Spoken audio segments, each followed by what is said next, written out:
أفلا يتدبرون القرآن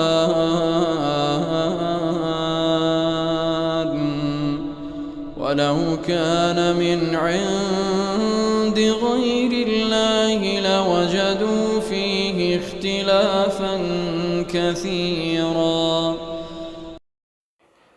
Bismillah, alhamdulillah, wassalatu wassalamu ala rasulillah wa ala alihi wa sahbihi ajma'in, amma ba'du.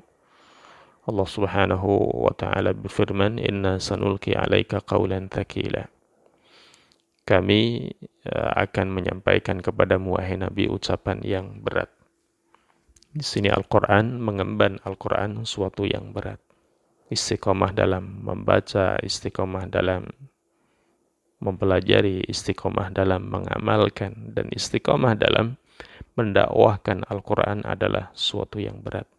Sekalipun Allah berikan kemudahan dalam mempelajari, menghafal, tapi istiqomah di atasnya sampai mengamalkan dan mengajarkan adalah suatu yang berat, membutuhkan juhud.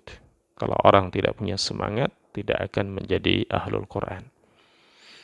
Baik, kita lanjutkan pada kesempatan kali ini. Kita mempelajari surat Al-Baqarah sampai pada ayat yang ke-42 sampai 44.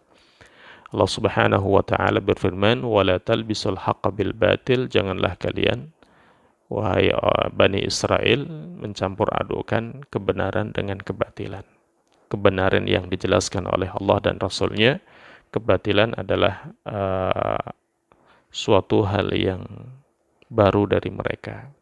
Ketika mereka menjumpai nama Rasulullah Muhammad SAW dalam kitab mereka, dalam kitab Taurat dan Injil, mereka menyembunyikan dan mereka ganti dengan kata-kata lain. Wa taktumunal haqqa, dan kalian menyembunyikan kebenaran. Kebenaran di sini adalah akan kedatangan Rasulullah Sallallahu Alaihi Wasallam, ya, sebagaimana yang disampaikan oleh Mujahid, yang dinukil oleh Al-Imam Ibnu Jarir dan juga Al-Imam Al-Qurtubi dalam tafsirnya. Ya, Al-Imam Al-Qurtubi menyampaikan sebuah faedah dari ayat ini. Ketika menafsirkan ayat ini, beliau menyebutkan, janganlah kalian wahai orang-orang Yahudi dan Nasrani mencampur adukan agama kalian dengan Islam, dan kalian mengetahui bahwa agama Allah yang tidak diterima kecuali agama tersebut, yaitu adalah agama Islam. Dan beliau menyebutkan, wa annal yahudiyyata wan nasraniyyata bid'atun wa laysat minallah. Jadi setelah datangnya agama Islam yang dibawa oleh Nabi SAW, beliau menyebutkan bahwa agama Yahudiyah, ya, agama Yahudi dan Nasrani adalah suatu hal yang baru, bukan datang dari Allah. Ini maksudnya, setelah datang Al-Quran, maka selain dari yang dibawa oleh Nabi adalah suatu hal yang baru yang tidak diterima oleh Allah Subhanahu wa ta'ala.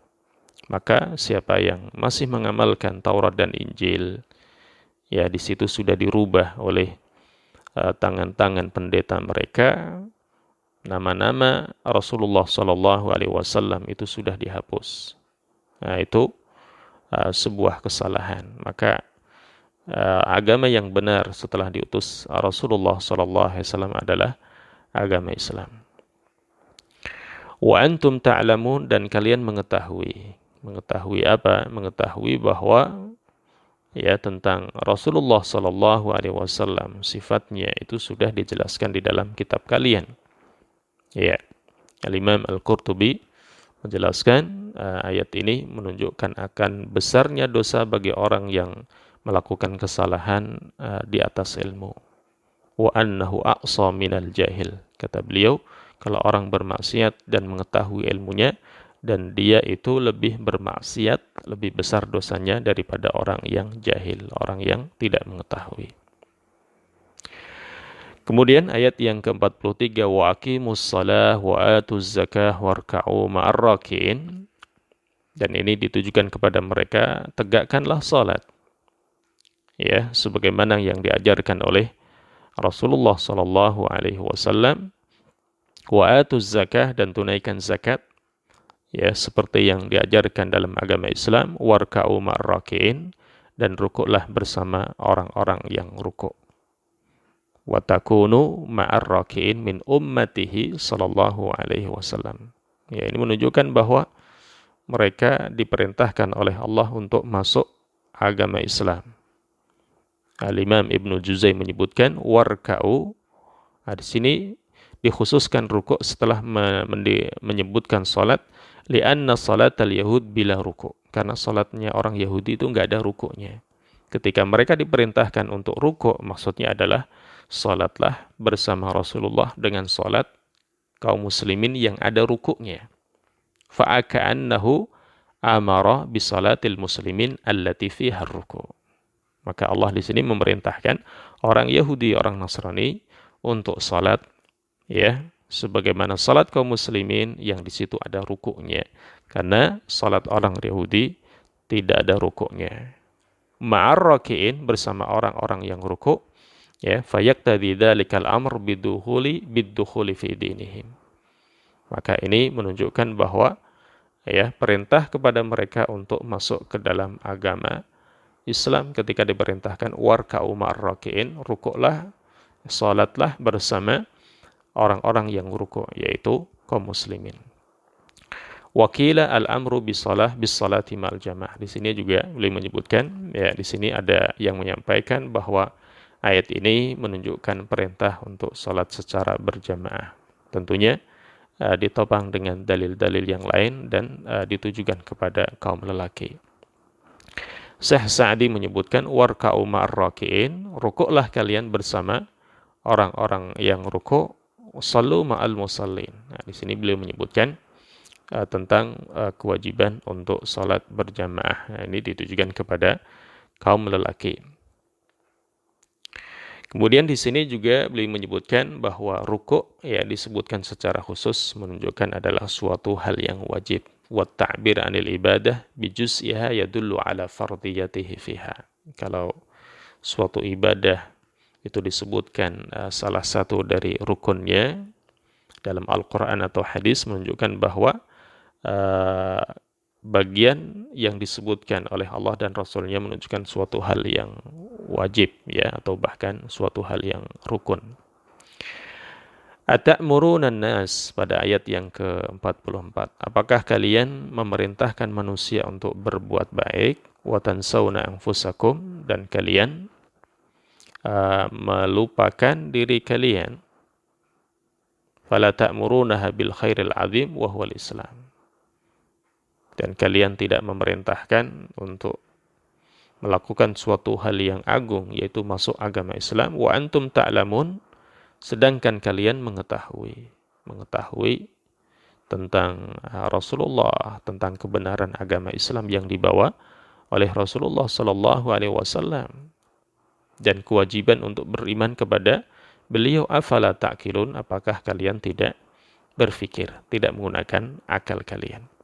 Ya, Syekh Sa'di menyebutkan, ya, ayat ini sekalipun turun di Bani Israel, atau sebabnya adalah Bani Israel, beliau menyebutkan fahiya ammatun likulli ahad, bahwa perintah ayat ini adalah meliputi semua orang. Maksudnya ketika seorang memerintahkan kebaikan, maka dirinya juga wajib melakukan kebaikan. Dan Syekh Sa'di menyebutkan bahwa, ya, di tafsir ayat ini menyebutkan bahwa seorang itu punya dua kewajiban. Yang pertama adalah memerintahkan yang ma'ruf, melarang dari yang mungkar untuk dirinya sendiri.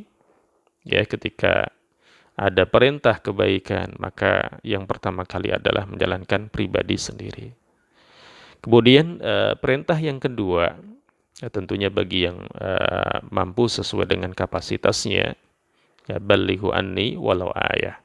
Ya, setiap orang mampu menyampaikan kebaikan sesuai dengan kemampuan masing-masing.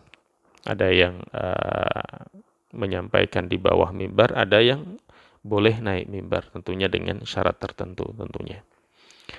Jadi kewajiban yang kedua bagi seorang adalah menyampaikan kebaikan kepada orang lain.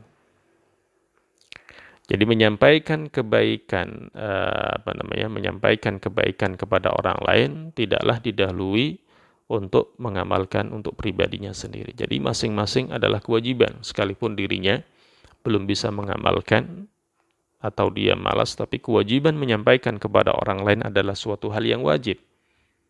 Tentunya, ya ketika orang malas mengamalkan suatu hal yang wajib, ketika dia juga diwajibkan menyampaikan kepada orang lain, nah di sini suatu hal yang dibenci, sebagaimana yang disebutkan pada ayat ini. Ketika ada kebaikan, dia menyuruh orang lain melakukan kebaikan, sedangkan dia sendiri tidak mau.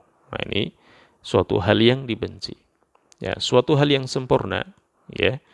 Suatu hal yang sempurna tentunya seorang mengamalkan kebaikan untuk dirinya sendiri dan menyampaikan kebaikan kepada orang lain.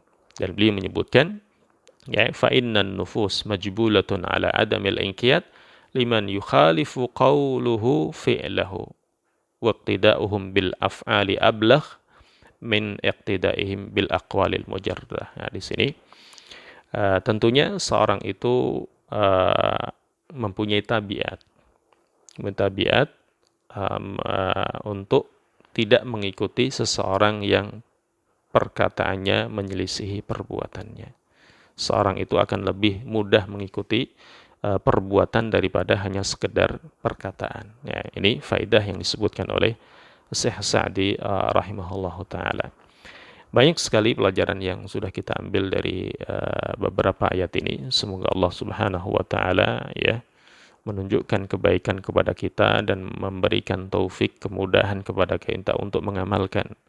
Ya, kemudian kita diperintahkan untuk menyampaikan kepada orang lain sesuai dengan kemampuan kita. Ya, dan kita memohon istiqomah agar kita bisa selalu mempelajari Al-Qur'an dan mengamalkan dan juga menyampaikan kepada orang lain. Wallahu ta'ala alam bissawab. Assalamualaikum warahmatullahi wabarakatuh.